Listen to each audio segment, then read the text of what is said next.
RTI Live News. Ask for right. Sangareddy జిల్లా Narayankhed cyber నేరగాళ్ల పట్ల ప్రజలు అప్రమత్తంగా ఉండాలని నారాయణఖేడ్ ఎస్ఐ విద్యాచరణ్ రెడ్డి హెచ్చరించారు. సైబర్ నేరగాళ్లు ఆర్టిఫిషియల్ ఇంటెలిజెన్స్ సహాయంతో అకౌంట్లను హ్యాక్ చేసి ప్రజలను మోసం చేస్తున్నారని తెలిపారు. ఈ మోసాల వల్ల చాలా మంది డబ్బులు కోల్పోయి పోలీస్ స్టేషన్ల చుట్టూ తిరుగుతున్నారని అన్నారు. గుర్తు తెలియని వ్యక్తులు పంపే లింకులను ఓపెన్ చేయవద్దని ఆయన ప్రజలకు సూచించారు. నారాయణఖేడ్ పట్టణ మండల వారి తరఫున ఒక ముఖ్యమైన విన్నపం. ఇది సైబర్ నేరగాళ్లు రోజు రోజుకి కొత్త ప్రాంతాల్లో వారి యొక్క నేరాలను చేస్తూ పోతున్నారు. కాబట్టి ప్రజలకు అవగాహన అవసరం.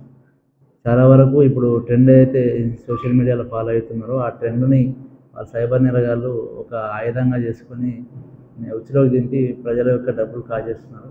ఈ మధ్యలో కూడా చూసినట్లయితే కొన్ని ట్రెండింగ్ ఫొటోస్ ఆల్బమ్ ద్వారా జెమినీ కొన్ని యాప్స్ ద్వారా ఏవైతే ఫొటోస్ ట్రెండ్ అవుతున్నాయో వాటిని సైబర్ నేరగాళ్లు వాడుకొని ఈ సమాచారాన్ని దోచుకునే ప్రయత్నం చేస్తున్నారు. కొన్ని గతంలో కూడా రిపోర్ట్ అవుతున్నాయి. ఈ సోషల్ మీడియా ద్వారా వచ్చిన యాప్స్ ఎస్బీఐ యోనో అని కానీ ఇంకా వేరే బ్యాంక్ పేరు మీద కానీ ఏదైనా వచ్చినప్పుడు ఆ ఏపీకేస్ని మీరు ఎట్టి పరిస్థితిలో ఓపెన్ చేయకండి. వెంటనే డిలీట్ చేయండి ఏపీకేని. అట్లే ఆ గ్రూప్ని కూడా ఎగ్జిట్ అయిపోవడం మంచిది.